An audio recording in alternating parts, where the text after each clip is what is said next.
Shalom. Salam bahagia bagi kita semua, sahabat yang kami cintai dalam Tuhan Yesus.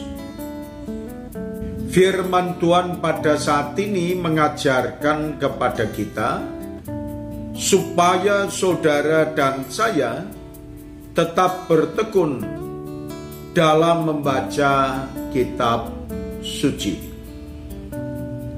Sahabat yang dikasihi oleh Tuhan, firman-Nya yang terdapat dalam kitab 1 Timotius pasal yang keempat ayat yang ke-13.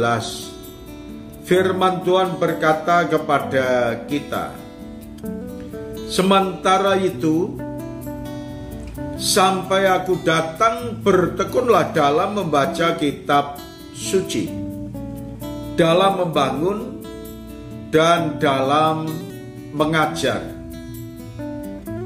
Saudara sekalian yang berbahagia, apa yang Tuhan sampaikan kepada kita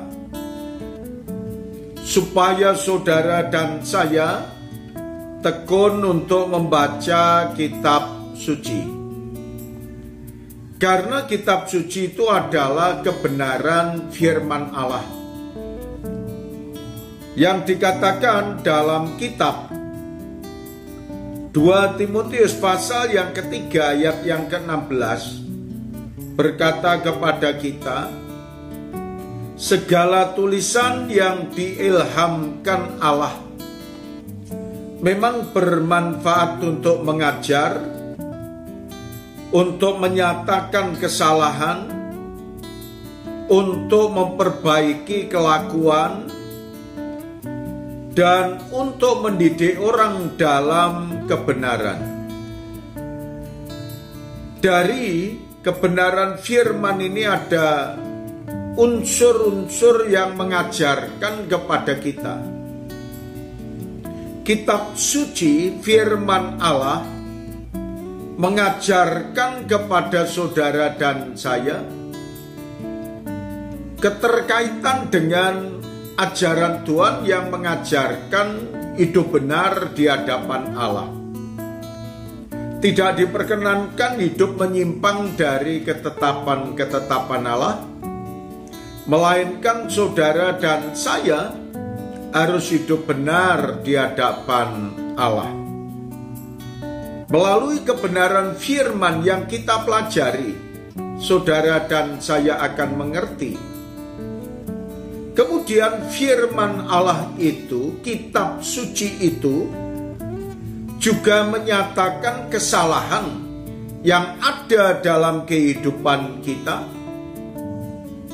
Dan kitab suci itu memperbaiki kelakuan yang ada dalam kehidupan kita. Dan kitab suci itu mendidik saudara dan saya untuk hidup dalam kebenaran. Satu contoh, ketika saudara dan saya hidup di tengah-tengah masyarakat, dan di masyarakat itu berbagai macam hal orang yang hidup di tengah-tengah masyarakat. Kalau pemazmur juga mengatakan ada orang fasik, orang yang tidak mengenal Allah dan mereka hanya memuaskan dirinya sendiri dan dia hidup dalam dosa serta dia melupakan Allah. Namun firman Tuhan mengajarkan kepada kita supaya saudara dan saya tetap belajar kitab suci, karena firman itu pelita bagi kakiku dan terang bagi jalanku. Inilah yang Tuhan ajarkan kepada kita. Melalui kitab suci kita akan mengerti ajaran-ajaran yang benar yang mengarahkan kita untuk hidup benar. Lakukanlah. Tuhan Yesus memberkati kita sekalian. Terima kasih Tuhan, kami mengucap syukur dalam nama Tuhan Yesus. Kami berdoa. Amin.